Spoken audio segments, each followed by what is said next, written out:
aí?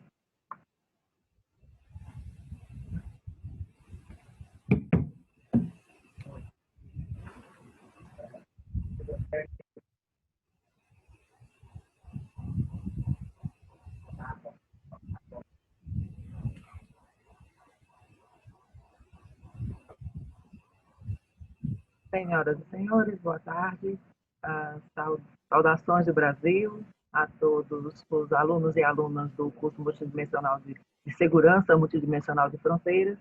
Eu falo daqui do Ministério da Justiça, faço parte da coordenação do módulo 3. Meu nome é Elida Braga, e nós estamos nessa caminhada juntos até agora, nesse maravilhoso curso que temos experimentado, toda essa troca de conhecimento, essa grande oportunidade que nos é dada para interagir com tantas pessoas de tantos lugares e de tantas formas de aprendizado. Bom, nessa tarde, em mais um seminário especial, teremos a presença e a participação do professor doutor Maurício Vieira, e eu vou passar a ler um currículo bem resumido dele agora para vocês.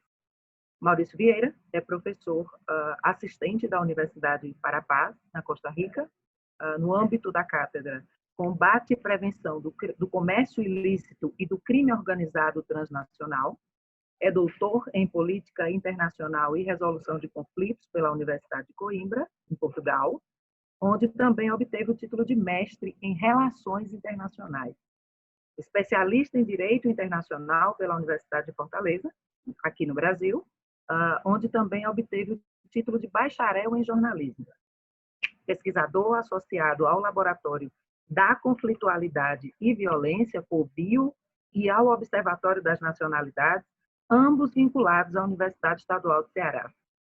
Foi pesquisador visitante no Instituto Norueguês de Assuntos Internacionais, em Oslo, na Noruega, no Centro para Conflito, Desenvolvimento e Construção da Paz, no Instituto de Pós-Graduação, em Genebra, na Suíça. E também pesquisador visitante na Missão do Brasil junto à Organização das Nações Unidas em Nova York. Suas áreas de investigação centram-se em organismos internacionais, paz, segurança, desenvolvimento e crime organizado transnacional. Com a palavra, professor Maurício Vieira.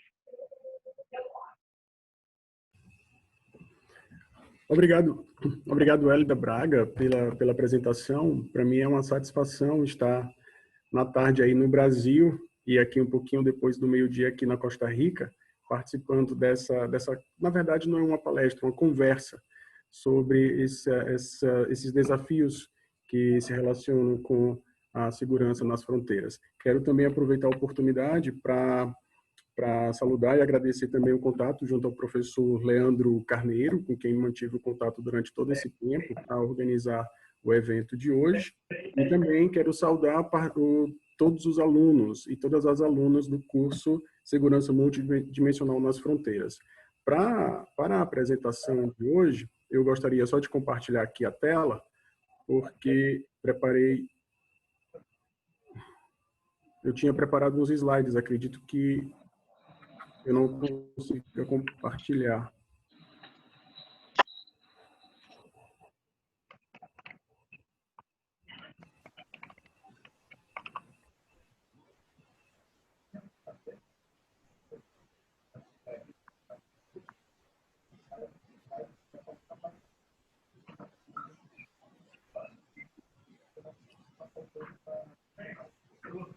Eu não consigo compartilhar os slides, eu não sei o que se passa, mas tudo bem.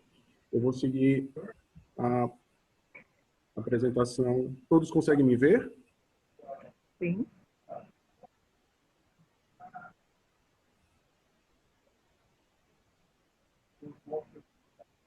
Elida? Sim, te vejo sim. Mas o seu rosto, não o compartilhamento de tela.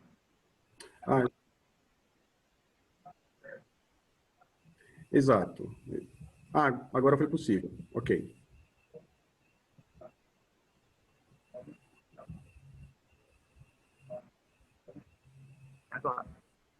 Agora o compartilhamento de tela. Conseguem ver? Sim. Exatamente.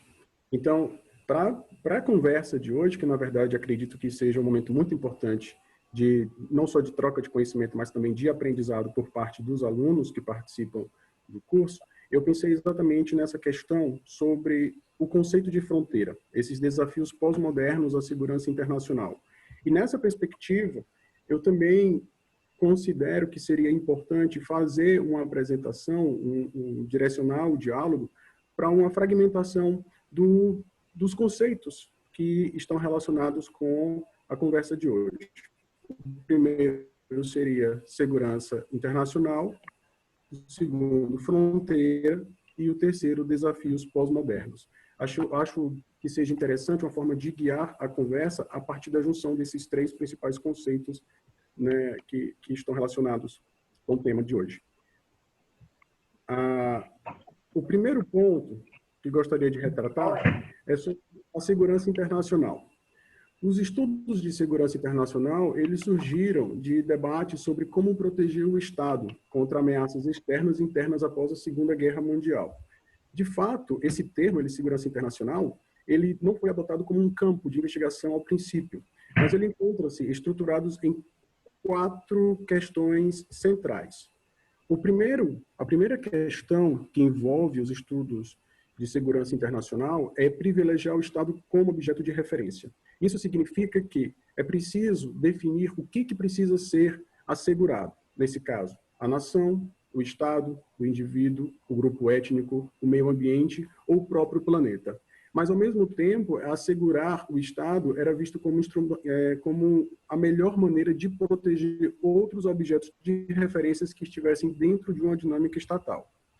Os estudos de segurança internacional, eles partem do pressuposto de que é necessário definir e incluir tanto ameaças internas quanto as ameaças externas.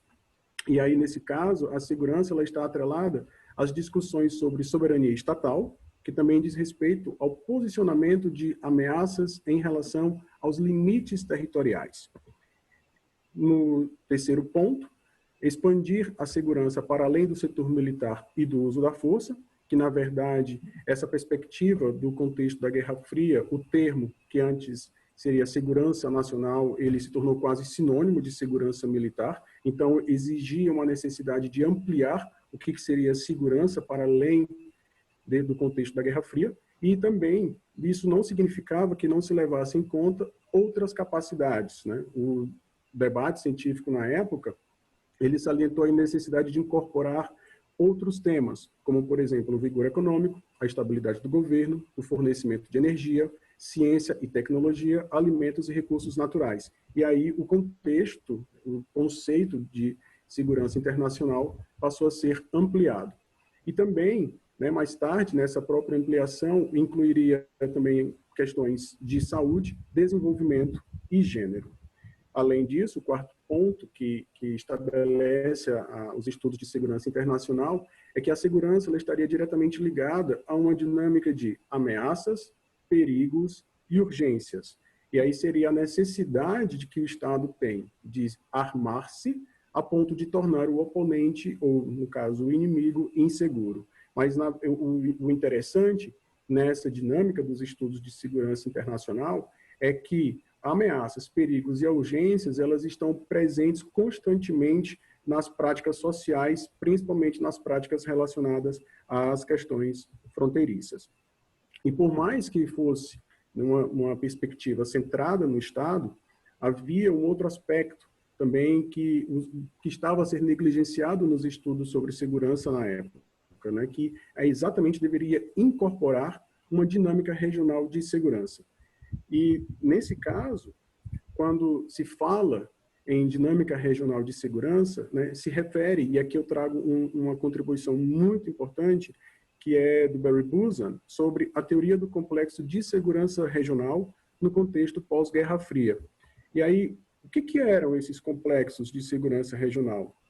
Eles tratavam do nível de análise localizado entre as unidades individuais, ou seja, os estados e o sistema internacional como um todo. E a teoria, ela afirmava que existiam, né, subsistemas regionais como objetos de análise de segurança e oferece uma estrutura analítica para lidar com eles. Ou seja, a lógica, né, essencial da teoria dos complexos regionais de segurança estava enraizada no fato de que todos os estados do sistema pertencem a uma rede global de interdependência de segurança, né? E essa questão de interdependência seria exatamente não tratar um único desafio ou a única questão de segurança única e exclusivamente de um só estado, mas de estados vizinhos e de estados que formam a região. Mas como a maioria das ameaças, né, políticas e militares, ela se desloca com mais facilidade em distâncias curtas do que em longas, a insegurança, como dizia Barry Boozan, ela costuma estar associada à proximidade, ou seja, quanto mais próximo seria a sensação de mais perigo ou o surgimento de mais ameaça. E nesse caso, a interdependência em segurança, ela é nitidamente mais intensa entre os estados dentro de tais complexos regionais do que fora deles. E aí, para entender essa ideia sobre os complexos regionais de segurança, existem duas definições, que uma definição ela é tida, apresentada como, pelo Barry Boozan como tradicional, e a outra como uma mais atual. E aí, quando se compara uma definição e a outra, eu até destaco no slide, que é exatamente da tradicional para a atual, você tem uma mudança no termo, uma mudança no conceito, que seria de segurança nacional para processos de securitização, dessecuritização ou ambos. E aí os complexos regionais de segurança, eles acabam por ter uma definição que representa um conjunto de unidades cujos principais processos de securitização, dessecuritização ou ambos, eles estão tão interligados que seus problemas de segurança eles não podem ser razoavelmente analisados ou resolvidos separadamente. Ou seja, é necessário que exista parcerias, é necessário que exista políticas conjuntas para exatamente identificar que ameaças existem e como combatê-las. E a securitização, ela se refere também ao processo de apresentar uma questão em termos de segurança, ou seja, como que isso, né, essa securitização acontece? Primeiro, a segurança, ela enquadra a questão como um tipo especial de política ou como política que vem de cima. Isso significa que, na verdade, nem tudo o que hoje se considera como ameaça sempre foi uma ameaça. Ele passou por um processo que engloba um aspecto de não estar politizado, a ser politizado e até chegar na securitização. Definindo melhor cada um desses conceitos, se tem no não politizado, o Estado ele não lida com essas questões que poderiam ser questões de segurança e não faz disso de nenhuma outra maneira um assunto de debate público e de decisão. Quando não está politizado e se torna politizado, a questão ela é parte das políticas públicas, exigindo decisão governamental e alocações de recursos, ou, mais raramente, alguma outra forma de governança comunal, ou seja, políticas comuns. E na securitização, nesse caso, determinada questão ela passa a ser debatida como um assunto político, né? E é tratada com uma velocidade de maneiras que possam violar regras legais e sociais comuns, ou seja, aquilo que se torna visivelmente violado tem-se a necessidade de securitizar com mais rapidez, com mais agilidade. Por tratar-se de uma perspectiva, né, construtivista, né, sobre a segurança, esse processo reflete o poder discursivo da securitização ao unir atores e objetos. E o ponto importante nessa abordagem que trago hoje é sobre essa perspectiva construtivista, porque, na verdade, as ameaças elas não são determinadas assim como algo físico e como algo estático. Na verdade, elas são criadas e determinadas ao longo dos anos porque existe a necessidade de fazer uma reinterpretação da realidade, dos desafios e das práticas sociais. Então, por isso que a perspectiva construtivista ela vem para esclarecer como que as questões de segurança elas se tornam importantes para compreender desafios antigos e atuais.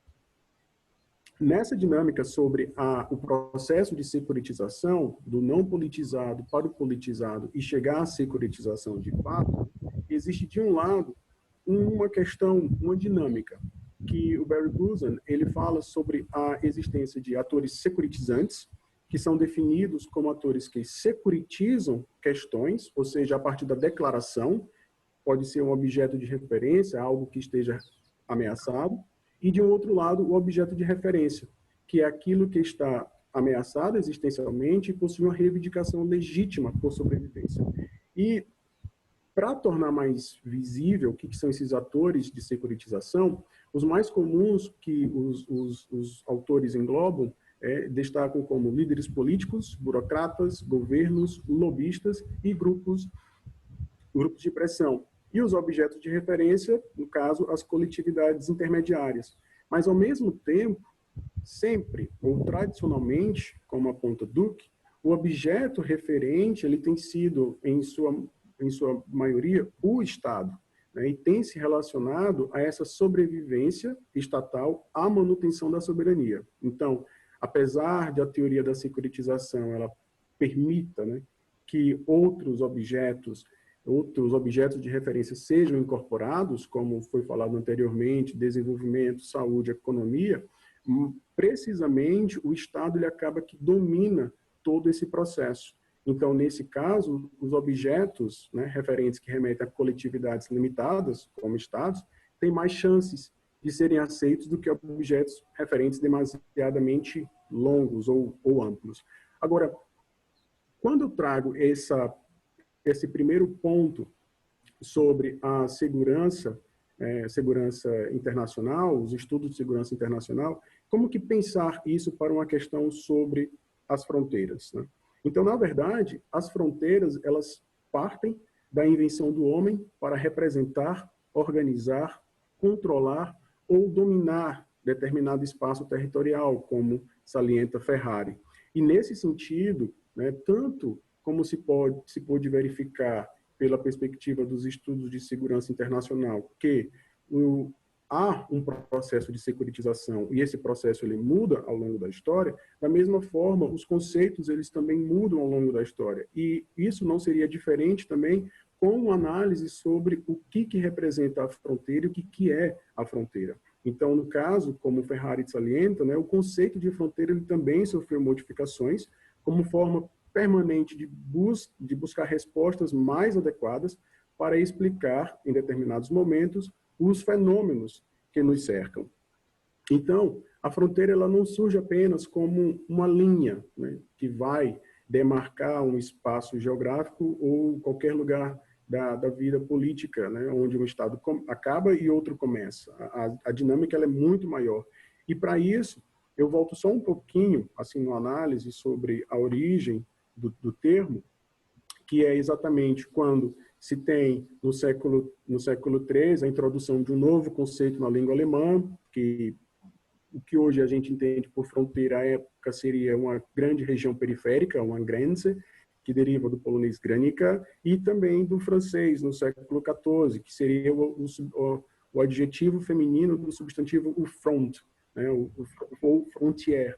E nessa perspectiva, quando menciono front, quando trago essa palavra, isso faz também, na própria história, análise do conceito da fronteira, perceber que o front ele estaria com duas funções, essa palavra estaria com duas funções estritamente militares. Uma delas seria a espacial, como frente entre duas organizações, e a outra como uma questão de linha de defesa, marcada pela construção de casas denominadas fortificações e equipadas militarmente. Então, o front acaba que se tornou meramente um conceito de fronteira que estava relacionada àquela linha de embate entre os oponentes. Então, fronteira representa, portanto, né, o fenômeno da vida social espontânea, indicando a margem do mundo habitado, né? E aí, na medida em que a civilização ela vai se desenvolvendo, as fronteiras elas tornam-se lugares de comunicação e, consequentemente, elas adquiriram um caráter político.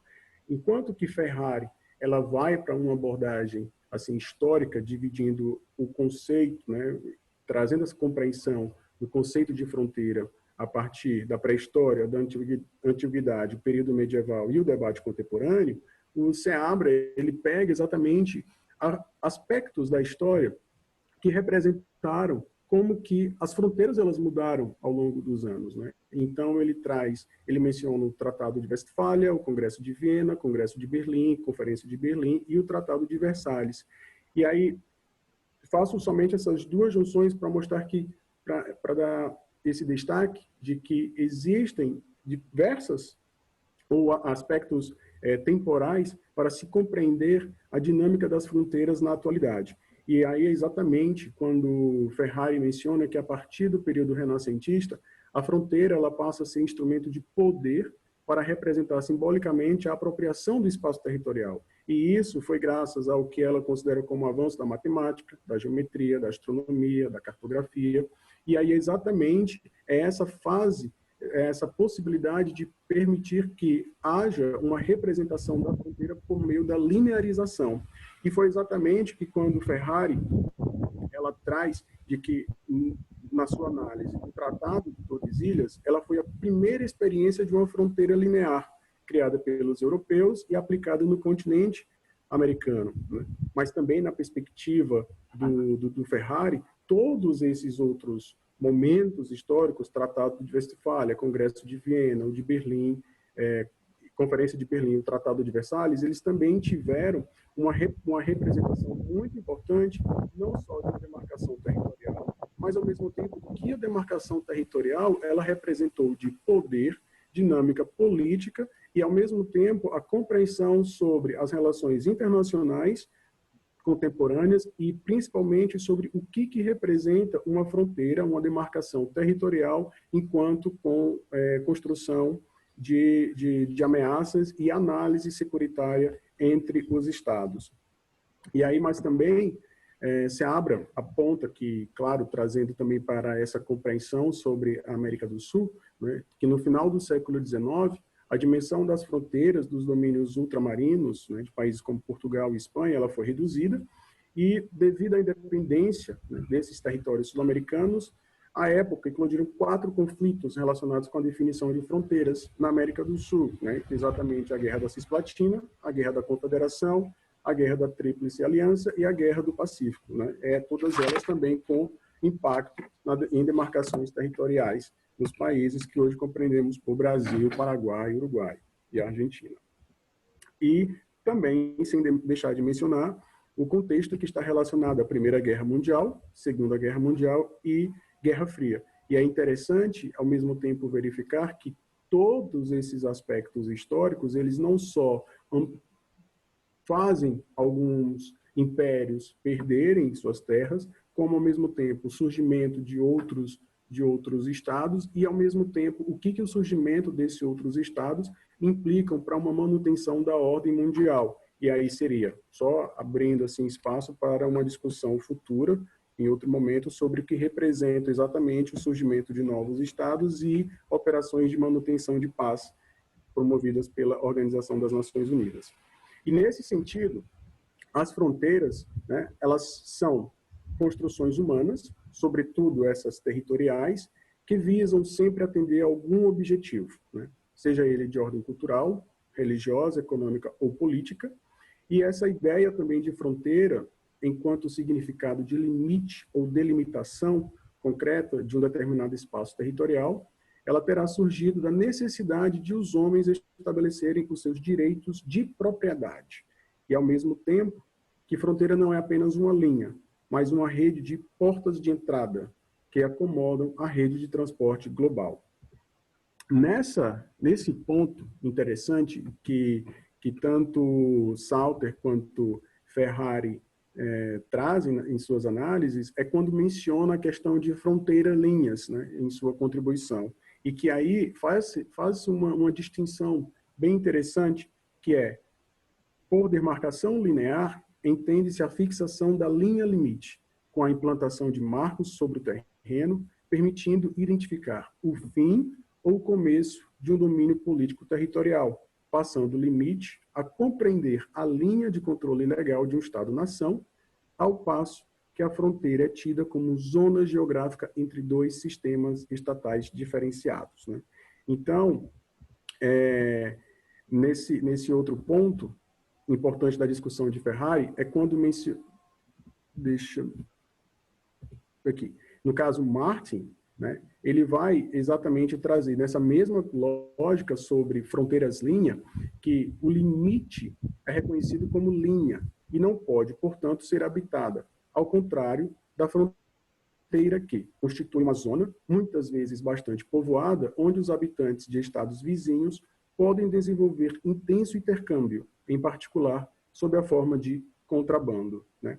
E aí, nesse caso, o limite ele não é visível fora do mapa, mas é justificado pelo marco de fronteira simbolizando a linha, enquanto a fronteira é uma zona geográfica, um espaço que pode, consequentemente, criar relações que ultrapassam o limite. Isso, às vezes, né, pode parecer um pouco confuso, mas é como eu trago nessa imagem representativa. Porque, na verdade, o que nós temos aqui é uma configuração de todos os países. Mas, sem as linhas, fica-se exatamente, trazendo essa perspectiva da Ferrari e do Salto, fica exatamente difícil de identificar onde começa e onde terminam os territórios. Na verdade, qual parte pertence a qual país. E é nessa dinâmica, né, sobre esse controle, essa existência da linha, a criação de fronteiras como espaços simbólicos, em que são geralmente povoados, e ao mesmo tempo existe uma dinâmica interna nessas zonas fronteiriças, é que as linhas elas acabam se tornando não só vulneráveis, mas ao mesmo tempo voláteis. E aí, isso me faz lembrar, por exemplo, o que eu trago de algumas contribuições nessa perspectiva sobre as fronteiras, deixa-me ver, as fronteiras, mas ao mesmo tempo, quando as fronteiras, elas acabam por nos sinalizar que existem dinâmicas que ultrapassam qualquer linha demarcada, o que são denominadas de rotas. E aí eu trago exatamente algumas informações sobre o que foi publicado na imprensa para entender essa lógica. Por exemplo, no site da BBC, de 7 de março de 2020, né, existia, foi-se mencionado essa questão sobre a Rota Caipira, numa matéria de como o crime organizado brasileiro se apoderou das principais rotas do tráfico na América do Sul. E é exatamente mostrando de que não só são nomeadas, como ao mesmo tempo são identificadas, e essa parte de identificação, ela representa ao mesmo tempo um trabalho muito minucioso de investigação e ao mesmo tempo de construção de dados que somente quem trabalha nas fronteiras e ao mesmo tempo quem pesquisa as fronteiras tem o domínio para fazer tal levantamento. E ao mesmo tempo,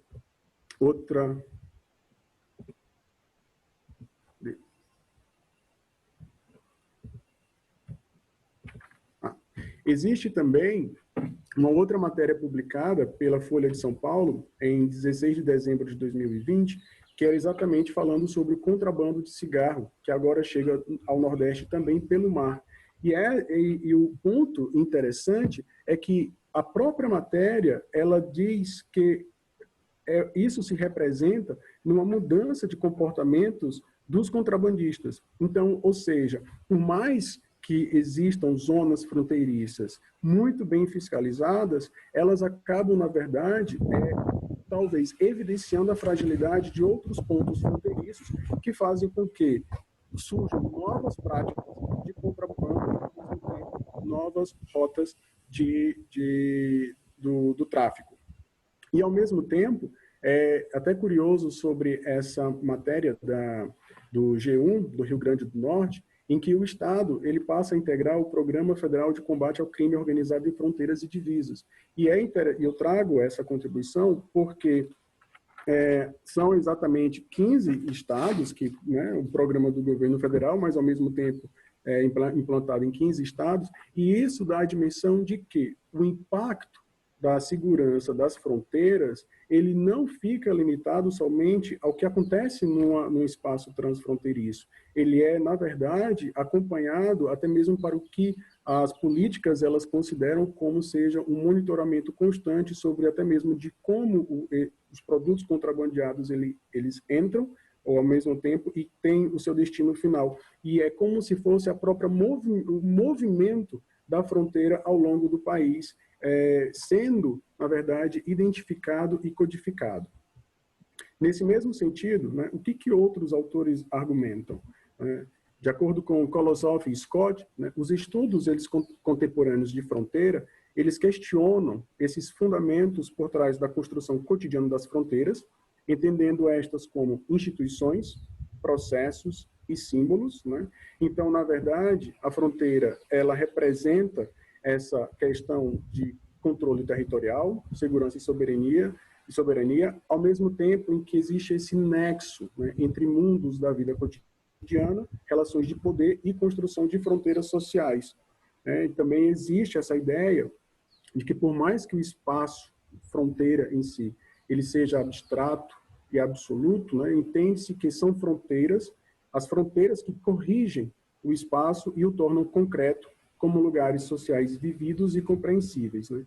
E eles seguem afirmando que as fronteiras, elas não são dadas, né? Ou seja, são determinadas, como havia falado antes, elas emergem por meio de processos sociopolíticos de delimitação que ocorrem dentro da sociedade. Temos toda a questão histórica já mencionada, todos os tratados também já mencionados, mas, ao mesmo tempo, quando se chega no momento em que as fronteiras elas se encontram fixas, já estabelecidas, no caso, assim, para quem, aplicando essa minha fala ao curso, se tem essa ideia de que as fronteiras, por mais que estejam determinadas, elas sofrem ameaças em que muitas das vezes é necessário haver uma ação colaborativa entre as polícias que trabalham nessas zonas transfronteiriças para compreender a dimensão de cada um desses espaços no seu determinado território. E os estudos, né, tradicionais de fronteira, eles têm se caracterizado por uma fixação com estados e territórios, e a noção de que as fronteiras são resultados físicos de processos políticos, sociais ou econômicos. E o mundo, assim visto, é compartimentado em formas de estados e territórios fixos, sem fluidez interna. E aí eu lanço assim uma pergunta, né? Quais dinâmicas internas podem ser identificadas na construção das fronteiras? Ou, ao mesmo tempo, no impacto a essas fronteiras, quando estabelecidas, né?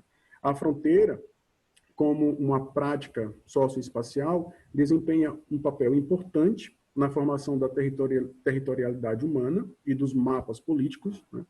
Na verdade, cada grupo social e regional tem uma imagem de seu próprio território e limites, né? E em muitos países, a polícia ela pode verificar, como o Kolosoff e Scott eles esclarecem, a polícia ela pode verificar papéis, documentos de supostos migrantes legais a qualquer hora e em qualquer ponto geográfico de um país, né?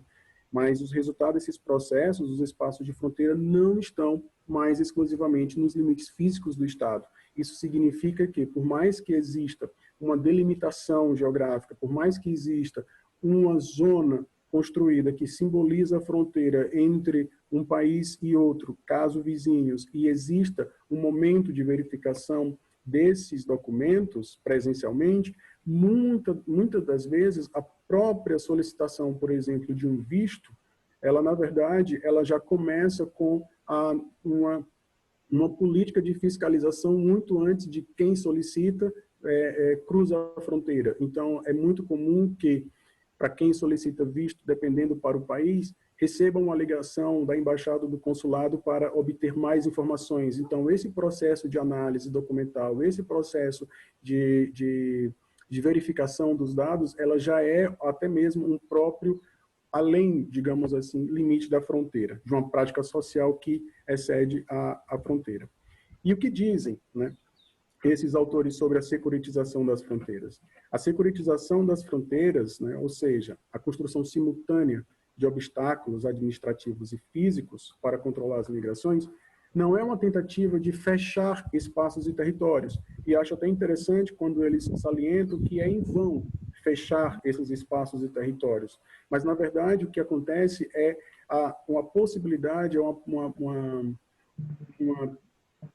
possibilidade de filtrar os fluxos transnacionais e classificá-los. E um ponto aí nessa questão do Kolosov-Scott é sobre essa classificação. E aí existe a questão dos rótulos, da categorização entre aquilo que é legal, ilegal, aquilo que é bem-vindo, aquilo que é indesejado. E essa securitização das fronteiras, ela afeta diretamente os direitos individuais, a privacidade e a confidencialidade, e que, na verdade, isso foge a qualquer controle democrático, né? Portanto, as fronteiras, elas são uma condição... Professor Maurício. Sim? Por favor, só um minuto. Desculpe interrompê-lo, só para o senhor passar o controle da palestra para a nossa equipe. A gente precisamos fazer ajustes para que mais pessoas entrem. Foi repassado o controle da palestra para o senhor, por favor. E nesse caso...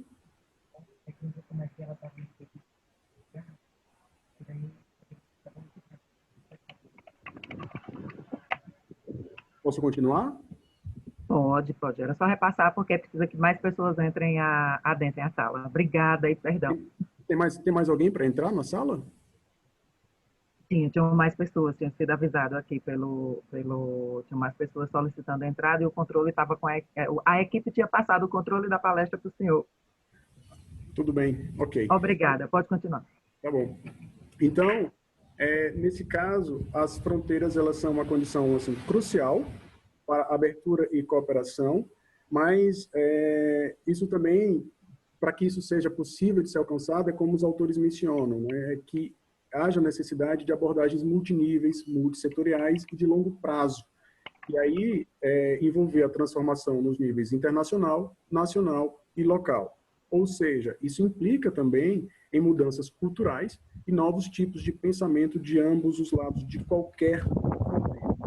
Então, né, tem também o trabalho de Manuel Castel, que promove essa questão sobre os fluxos e existir essa rede.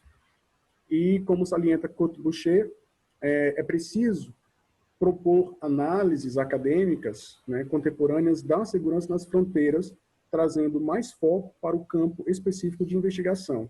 E um ponto importante que eu achei muito interessante nesse trabalho da Cotte-Boucher é que o que ela chama é para a necessidade de trazer e analisar as práticas cotidianas da pluralidade de agentes de poder envolvidos na segurança das fronteiras. E quando ela fala sobre essas práticas, elas estão sempre entrelaçadas, incorporadas, mas ao mesmo tempo elas são contestadas, né, não só por aqueles que as atravessam, mas também por aqueles que as governam. E aqui seria até mesmo interessante, né, a questão de governar aqueles que, na verdade, não só de aqueles que estão ali cumprindo as ordens, mas, ao mesmo tempo, essa dinâmica de quem trabalha na fronteira entende como a fronteira funciona e sabe exatamente não só das deficiências, como também desses desafios e até mesmo apresentar soluções aos problemas, né? Então, é certo que os atores de segurança nas fronteiras, isso é o que ela menciona, né? É certo que os atores de segurança nas fronteiras nem sempre são reflexivos sobre suas práticas, o que, na verdade, eu até acho que pode se contestar essa fala também, porque, enquanto pesquisador, até mesmo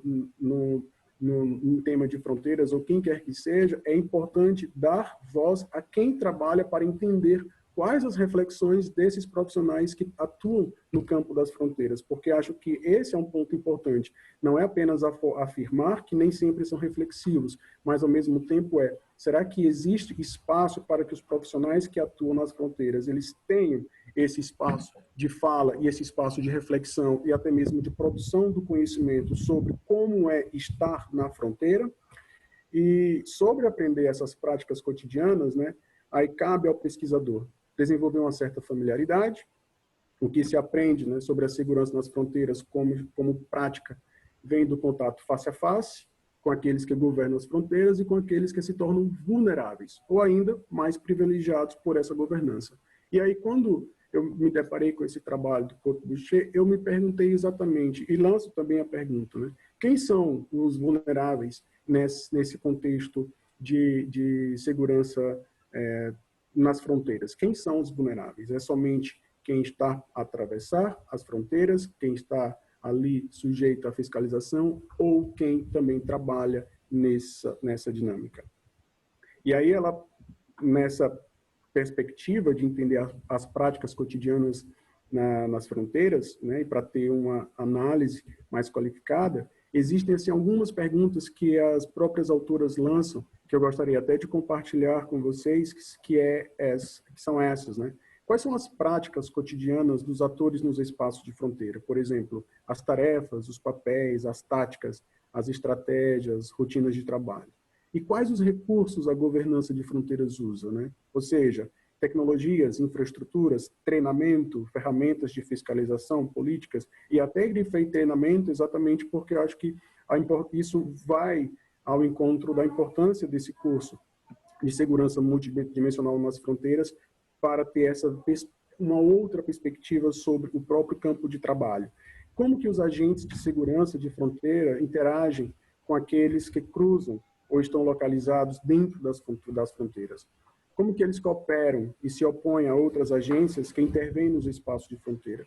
E como que essas práticas, nos níveis micro, se articulam, moldam, disputam ou transformam os discursos, as racionalidades, os processos e instituições da segurança fronteiriça, né?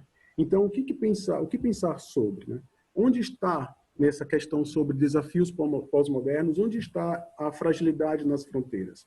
É exatamente quando se fortalece uma parte, a outra parte fica descoberta, como isso acaba por trazer novas práticas sociais contrabandistas, como foi apresentada pela matéria da Folha. É possível prever esses riscos? Quais novas ameaças podem surgir, né? Quem é ou quem será essa nova ameaça? E aí, nesse ponto, eu trago essa necessidade sobre ter-se em consideração a categorização do outro, o enquadramento, o rótulo, quem é o migrante, qual é o objetivo da migração. E, nesse ponto, a migração, na minha perspectiva, vai ser sempre uma questão a ser considerada de possível ameaça a depender do tipo de migração que ocorre. Por quê?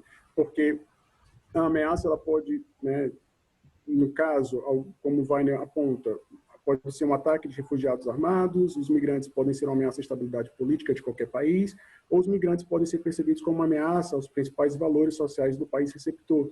Mas, ao mesmo tempo, não é só isso, né? É o mercado também do crime organizado transnacional atrelado a essa migração forçada de seus segmentos variados, a droga, a prostituição, bem como também o terrorismo já mencionado. Mas, nessa mesma lógica, é importante também entender que existe também uma perspectiva feminista para essa compreensão sobre a migração, de que as fronteiras, elas não são apenas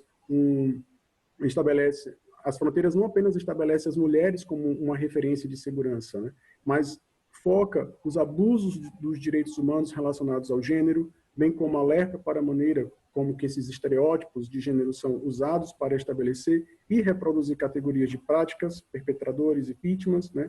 E que aí o tráfico, ele complementa as atividades existentes das redes criminosas, né?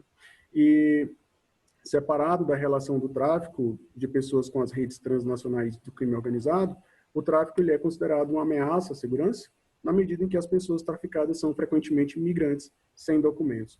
Mas, em contrapartida, quando se pensa nesses desafios pós-modernos como um problema, onde está o problema, onde está a ameaça, eu acho que também seria importante pensar esses desafios pós-modernos na perspectiva de que as fronteiras elas são fluidas, as fronteiras elas revelam uma certa fragilidade, ao mesmo tempo para se pensar quais são as soluções viáveis para as seguranças nas fronteiras. Como salienta Salto, existe a necessidade de se estabelecer uma cooperação policial, existe a necessidade de exame e registro e, ao mesmo tempo, novas tecnologias de passaporte. E aí eu incluo, nessa mesma perspectiva sobre as soluções para a segurança na fronteira, a necessidade de inteligência. Mas, além também disso, dessa necessidade de inteligência, é a questão da análise e construção de base de dados. Eu digo isso porque, nas minhas pesquisas iniciais sobre o crime organizado transnacional, exatamente às vezes carece de base de dados mais atuais e isso demanda muito mais tempo para a construção das redes e, ao mesmo tempo, para entender essa dinâmica e de onde que os dados vêm e qual o impacto desses dados. E, claro, programas, políticas e ações de combate à corrupção, né? Como salienta Haroldo de Afonso, né, no artigo As Fronteiras e os Muros e seus Agujeiros, na revista Nova Sociedade, 2 de outubro do ano passado, as regiões transfronteiriças, elas se constituem, né, constituem sistemas relacionais e dialogantes, basados na diferença, na desigualdade e no conflito. Então, conflito no sentido de que existem práticas de violência não só manifestas, mas de violência latente, ela está ali, ela existe, e é difícil, muitas vezes, de ser identificada, mas, ao mesmo tempo, ela não pode ser jamais negligenciada como um aspecto a ser tratado como um desafio e também uma solução, né? Então, eu termino apenas dizendo que o desafio para a segurança nas fronteiras é uma constante. Eu agradeço a presença de todos e estou disponível para perguntas. Muitas graças e obrigado. Nós que agradecemos tamanha contribuição nessa tarde, nesse bate-papo, como o senhor mesmo nominou, temos algumas perguntas. Mas antes eu gostaria de fazer algumas pontuações. Minha cabeça fica fervilhando de situações quando a gente passa a compreender o modo social, que ele é muito amplo, quando a gente se debruça nos estudos sobre fronteiras, sobre todo esse cotidiano que o senhor também colocou aí, que isso tem que ser observado.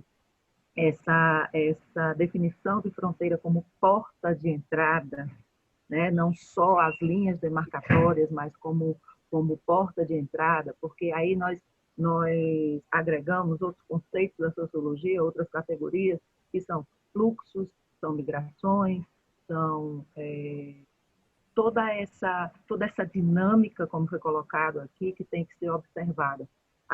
E aí, para nós, operadores de segurança pública, o que é que nós temos que estar muito, muito, muito em vias de observação? Essa questão desse fluxo e dessas novas maneiras e estratégias, o senhor usou essa palavra também, a estratégia, com que as práticas criminais, as ORCRIMs, elas atuam nesse ambiente.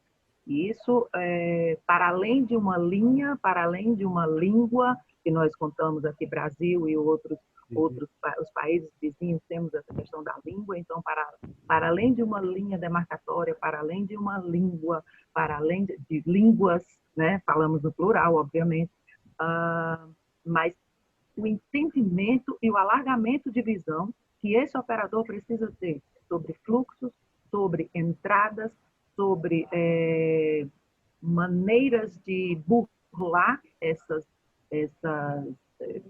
situações que são colocadas no dia a dia do policial. Achei fantástico quando o senhor coloca e observar também. Gente, eu estou fazendo meio que um resumão, porque tiveram pessoas que entraram depois e eu sei que vai ajudar na compreensão também. Eu estou tentando trazer isso.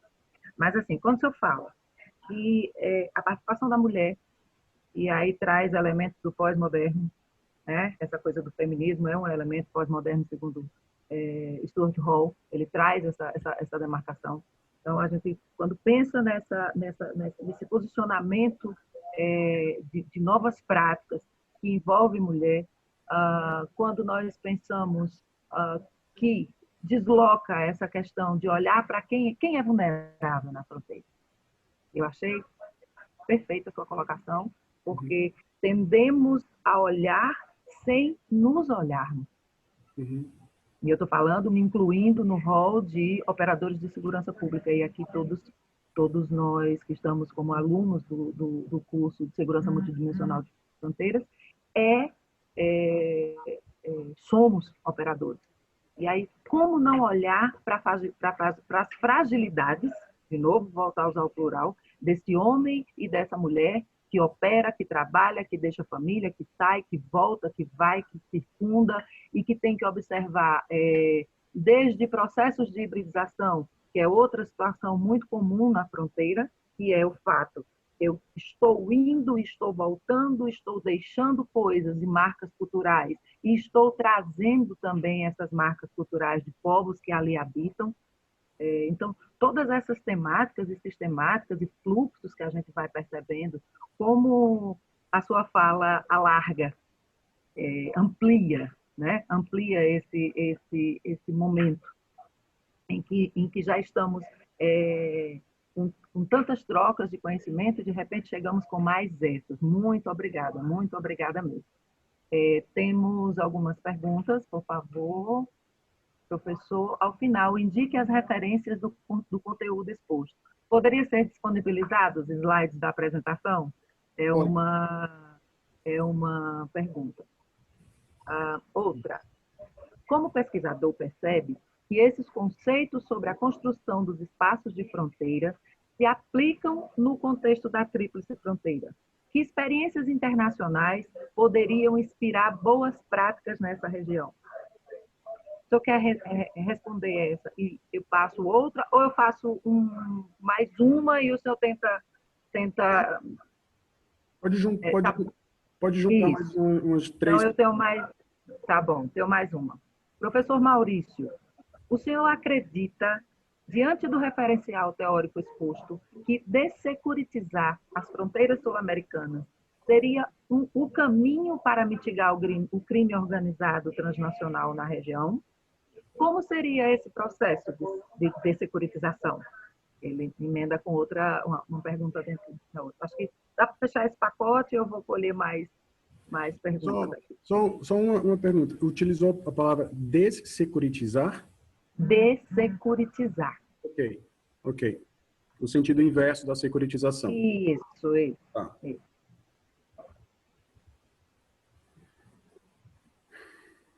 Por favor, pessoal, só um minutinho. Enquanto o professor responde, eu preciso incitá-los a que perguntem, que façam mais perguntas pelo chat e a equipe vai colhendo e eu vou repassando para ele, viu? O movimento é esse. As questões vão fluindo e a gente vai fazendo esse movimento de passar para ele, tá bom? Achei muito interessante, Elida,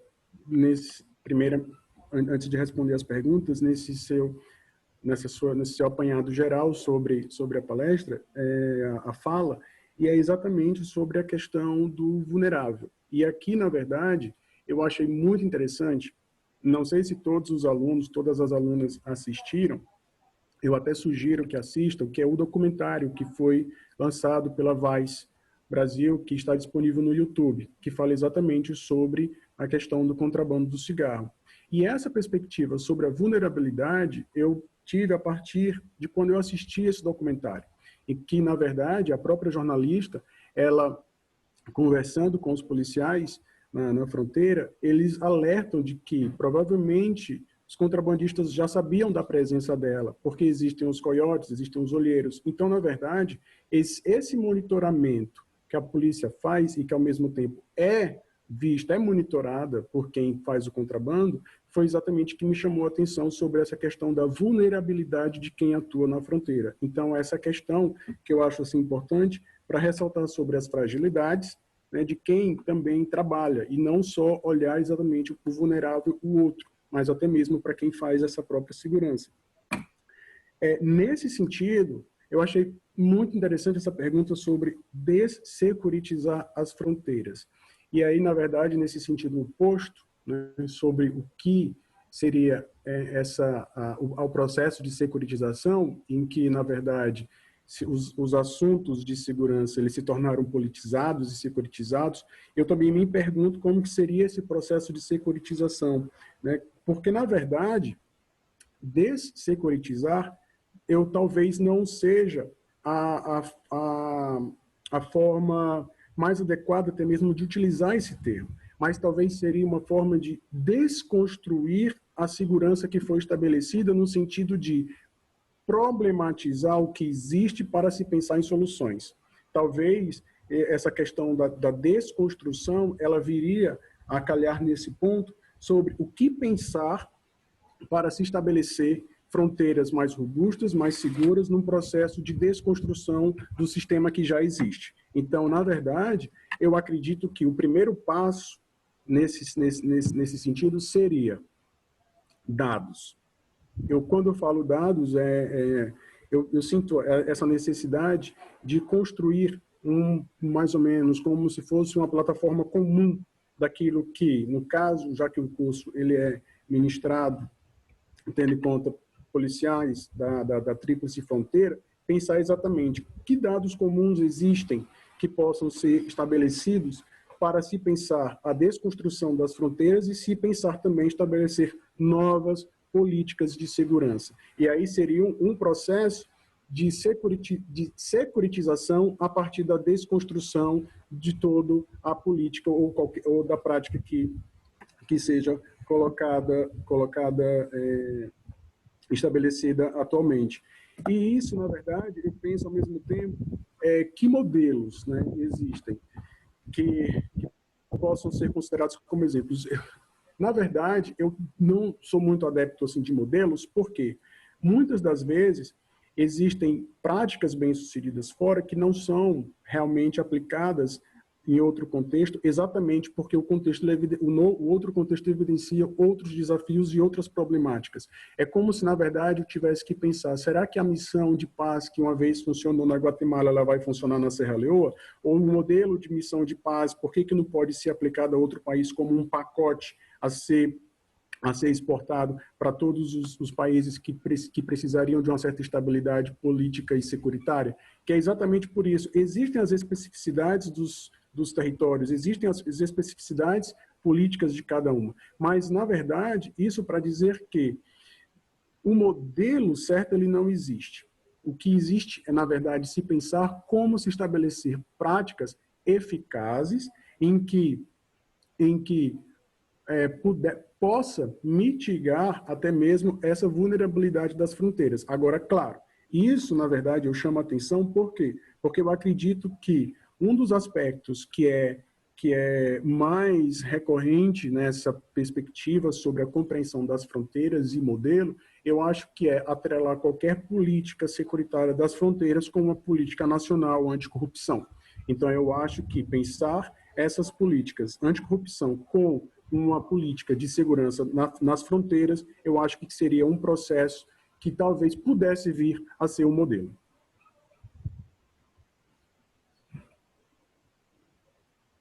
Perfeito. Temos mais alguns questionamentos.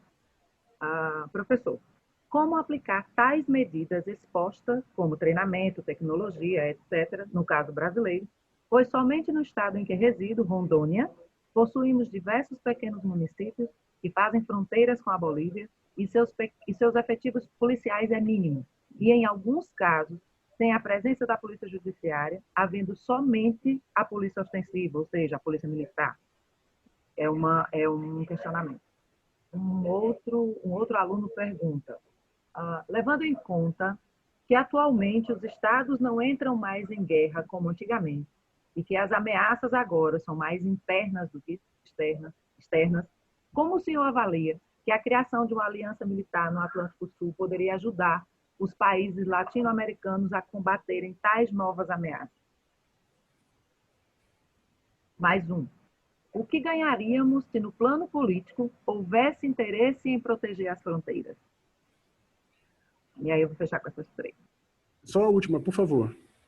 O que ganharíamos se no plano político houvesse mais interesse em proteger as fronteiras? Vou condensar com mais um, porque está dentro do contexto. Os novos desafios para as fronteiras, além da evolução do modus operandi de infratores de contrabando e ação do crime organizado, temos o terrorismo, já atuante em alguns países da América Latina, FARC, ZNL, etc. Porém, não estamos preparados em lidar com tal mistério. Existe alguma preocupação nesse sentido? Medidas preventivas de contra-terrorismo nas fronteiras?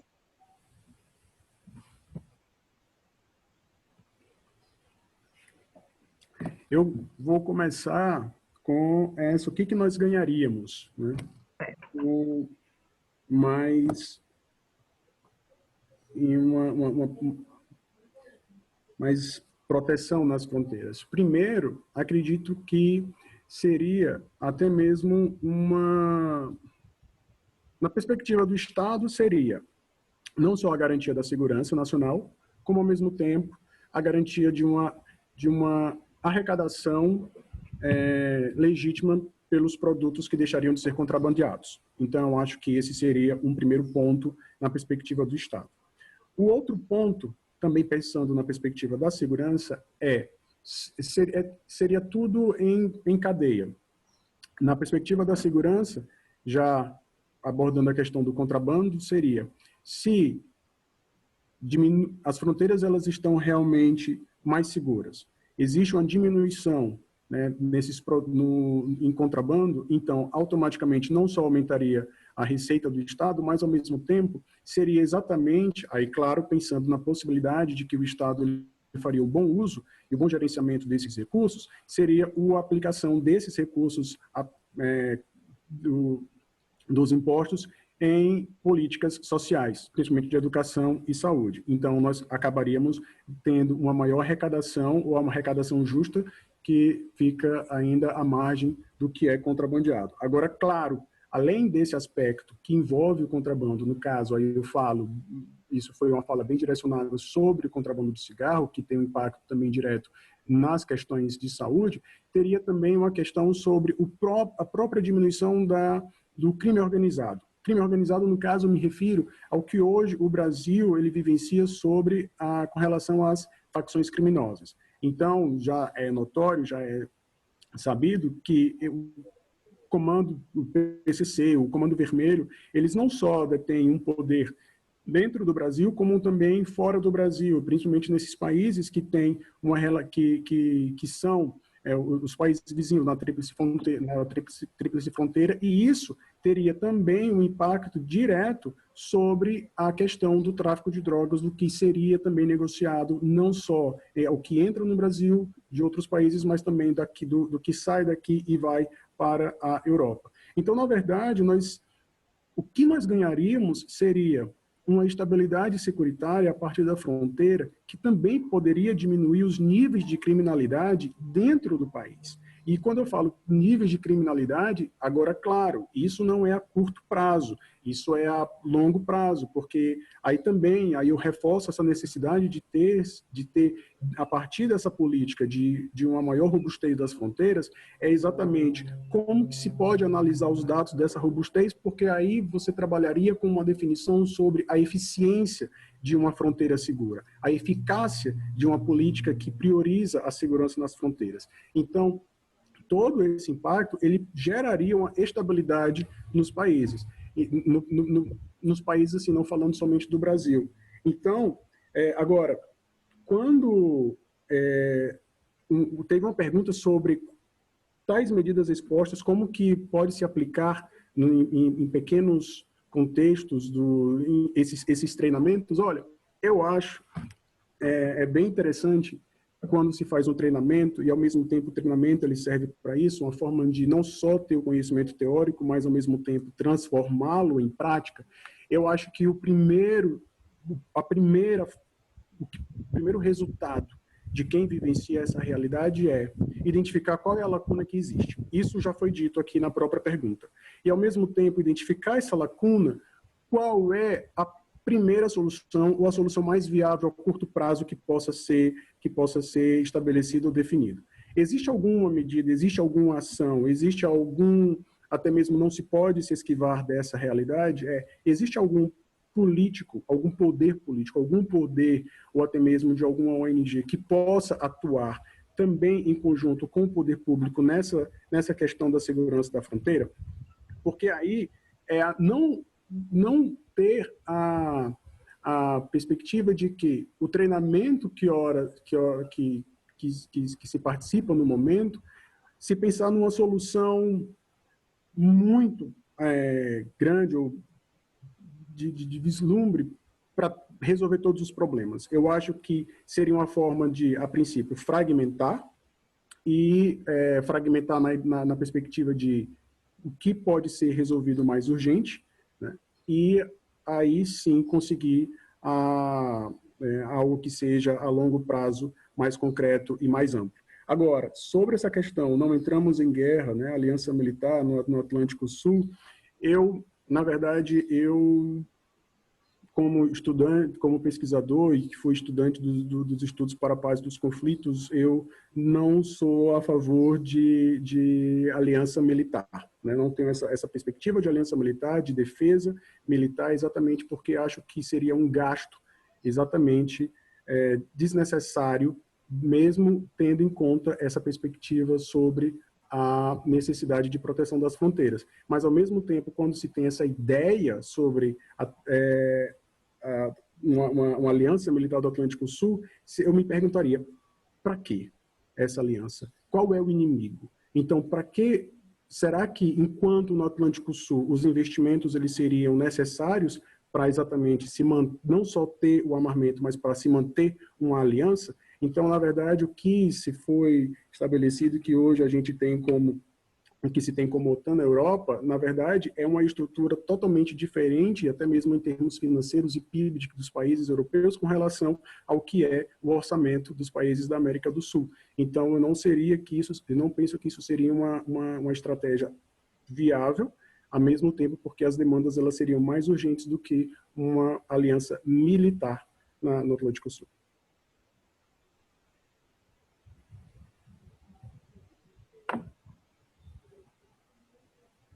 Temos mais uma indagação. O final da fronteira é outra fronteira? Como categorizar, então, este espaço? Já que ao final da fronteira deveria, então, ser intransponível, ele colocou entre aspas, pelo senso comum. Deveria, então, ser intransponível pelo senso comum. O conceito de fronteira, de faixa de fronteira, não estaria ultrapassado? O conceito de fronteira ele já foi até mesmo próprio ultrapassado ao longo da história, né? Então, eu acho que seria a questão de sempre analisar a fronteira pelas práticas sociais que existem na atualidade. E é interessante quando o fim da fronteira é uma outra fronteira, na verdade, quem detém quem é o detentor do espaço, do limítrofe, né? A partir do momento desse fim da linha. Então, na verdade, eu acho que é sempre uma questão, acaba sendo uma questão epistemológica sobre a fronteira, o lugar da fronteira na sociologia, na antropologia, e eu acredito que essa pergunta ela também sirva até mesmo para quem fez a pergunta, eu gostei muito da pergunta, que seria até mesmo uma forma, uma nova análise. E eu acredito que quem fez a pergunta possa desenvolver esse tema numa pesquisa sobre a fronteira, uma análise sociológica. Eu acho que vale muito a pena. Verdade, você traz aí um tema de pesquisa com um problema de pesquisa, que é o mais difícil para os estudantes já terem já virem com um problema de pesquisa. Interessantíssimo. E assim, usa-se o termo fronteiras em diversos aportes dentro da própria sociologia e da antropologia, né? Ora, em quadrados muito mais delimitados socialmente, internos, e que não tenha essa linha e essa faixa, mas que entendamos a partir dessas áreas limítrofes que os seres humanos criam em torno de si, como desenvolver mecanismos que vão facilitar e vão intensificar, ora facilitar o fluxo de informações, o fluxo de esse cotidiano através de situações de conflitos, né, que é uma área que você vem trabalhando também ao longo de suas pesquisas. E através desses espaços fronteiriços, a gente entender o que é que cruza ali, o que é que gera conflito, o que é que pode ser transposto dentro desse conflito, transposto no sentido de que se negocie, quais são as problemáticas que nós, operadores de segurança, vamos voltar aqui para dentro da temática do curso, enfrentamos nas fronteiras e dentro dessa área limítrofe, né? Muito bem colocado, não por esse espaço geográfico limitado, né? Eu vi semana passada numa reunião nossa, inclusive um representante daqui dos alunos, ele falando que, olha, se há tantos metros, aquilo ali deixa de ser fronteira, deixa de ser ilícito porque cruzou a área, aquela metragem significativa? Não, não. E tanto que hoje, dentro dessas colocações, esse fluxo, ele adentra, né? E ele faz com que as próprias organizações criminais, elas elejam novas estratégias e novas propostas para se chegar por outros meios e que não sejam, e não necessariamente estão dentro dessa faixa. Exato. O que eu quero dizer, resumindo minha fala? É um espaço tão amplo para se pensar e pensar tantas coisas, né?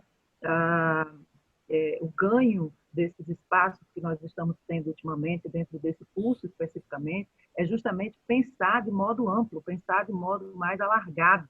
E dentro dessa conjuntura de fronteira, a gente pegando algumas categorias que vão nos ajudando a entender e ampliar essa visão de como fazer segurança multidimensional. Ela é multidimensional mesmo, né, na prática, e, enfim, dá muito pano para a manga aqui para a gente conversar.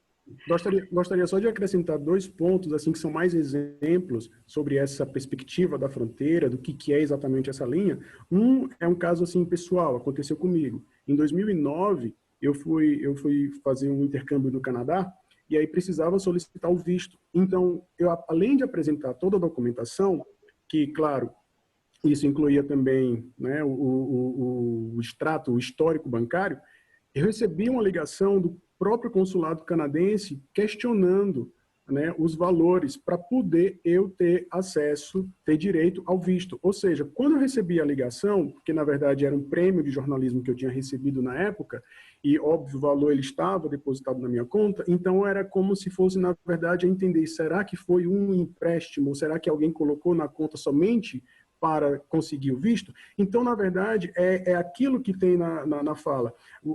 Esses acessos às informações, essas investigações, elas fogem a qualquer questão democrática, qualquer direito humano na sua garantia, no sigilo das suas informações. E, ou seja, então, eu estava no Ceará porque eu sou do Ceará e eu estava recebendo a ligação do consulado para conseguir um visto para o Canadá. Ou seja, a minha imigração ela já começou na ligação. Então, ou seja, o poder que eles tinham sobre a fronteira foi totalmente, digamos assim, numa perspectiva sociológica, ultrapassado a partir do acesso da informação pessoal que tinham. Um outro exemplo, que foi exatamente que eu vi de uma matéria publicada no Jornal Público de Portugal, era exatamente o que aconteceu na Guatemala nesse último fim de semana. Hondurenhos, eles estavam naquela marcha migratória para os Estados Unidos, então, na verdade, a própria polícia guatemalteca, ela fez a barreira, ela impediu todo aquele fluxo migratório para o México, que depois seria para os Estados Unidos. Me hizo una nebulosa en la cabeza. Con la letra Q está bien, ¿no? Solamente el queso.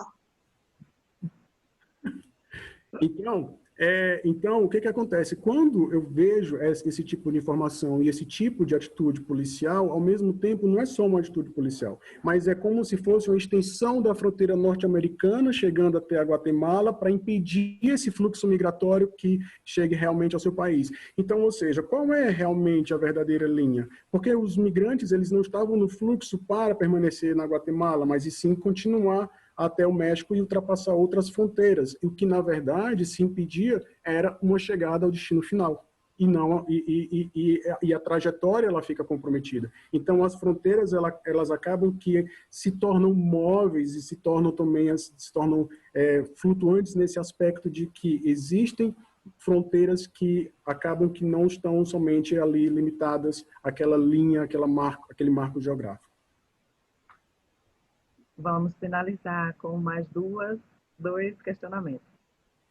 Concordo com o posicionamento do professor quanto à Aliança do Atlântico Sul, porém sabemos que as ORCRIMs estão cada vez mais se internacionalizando. Seria viável e possível, então, uma aliança de combate às ORCRIM no continente, na questão territorial como o Atlântico Sul? Outra pergunta. Professor, como controlar / diminuir os crimes transnacionais se um ponto de controle oficial, como a aduana de Bela Vista, no Mato Grosso do Sul, funciona apenas em horário comercial e com a imensa extensão de fronteiras secas, sem qualquer controle de acesso de pessoas e produtos? Fica difícil. Eu acredito, fica bastante difícil porque não se pode também negar que não existe a demanda da fiscalização, porque existe. Existe a demanda de prover segurança na fronteira. Existe. Então, se existe a demanda, a questão é questionar o poder público, porque exatamente que existe esse espaço, existe esse vácuo, que ele acaba se tornando um espaço de possibilidade para que o contrabando aconteça. Agora, na outra pergunta, com relação à Aliança do Atlântico Sul, viável uma estratégia de combate a esse crime organizado, eu acho interessante a gente lembrar um pouco do que só assim falando, porque poderia sim existir nessa perspectiva do que existiu do Tratado das Opacas, né, da Zona de Paz e Cooperação do Atlântico Sul, que é exatamente o Brasil, a Argentina e os países da costa do Atlântico na África. E eu acho que seria exatamente uma forma, talvez, aí, de ter, sim, esse marco, essa estratégia, e, ao mesmo tempo, se pensar em como que seria essa questão voltada para a Tríplice Fronteira. Eu acredito, sim, que seria uma estratégia viável de cooperação, uma cooperação ainda muito mais, não só limitada à Tríplice Fronteira, porque sabe-se também que o contrabando, esse fluxo migratório, ele também vem do Peru, ele vem da Bolívia, então ele vem da Colômbia, então, na verdade, seria pensar regionalmente, né, esse complexo regional de segurança da América do Sul e se ter uma estratégia também de fortalecimento das polícias e principalmente de inteligência. Eu acho que é um fator fundamental se atrelar a tecnologia e a inteligência sobre a construção de dados para se pensar quais estratégias tomar na proteção das fronteiras. Muitíssimo obrigado, Elida.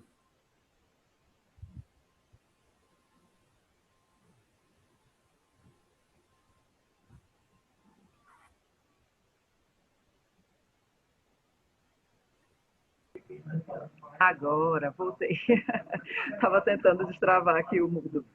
Senhores, professor, eu que agradeço. E que bom descobrir uma familiaridade. Eu também sou cearense, de nascimento, que bom. Agradecê-los, agradecer a todos que estão aqui. Da última contagem que eu fiz, tinham 111 participantes. Eu agradeço... Só um minutinho, pessoal. Só um minutinho, por favor. Capitão, peça para... Obrigada. Estão me ouvindo? Só para agradecer mais uma vez, agradecer a participação de todos e de todas. Obrigada por essa tarde, por esse fluxo de informações. Só agradecer a sua disponibilidade, o seu aceite, agradecer ao professor Piquet, ao professor Bechara e a todos da coordenação e todos os envolvidos nessa parceria, a USP, Ministério da Justiça e Segurança Pública. Nós estamos muito satisfeitos com o desenrolar desse curso e o que ele está tomando de proporção. Eu ouvi alguma situação aí perguntando se esse curso prepara para profissionais irem trabalhar nas fronteiras. Eu não diria que ele prepara para ir trabalhar. Ele dá condições e elementos de conhecimento, de troca de conhecimento, para que tanto esses profissionais que queiram ir trabalhar e que serão disponibilizados em algum momento para ir trabalhar nas fronteiras, tenham mais elementos consigo, e bem como os que já estão.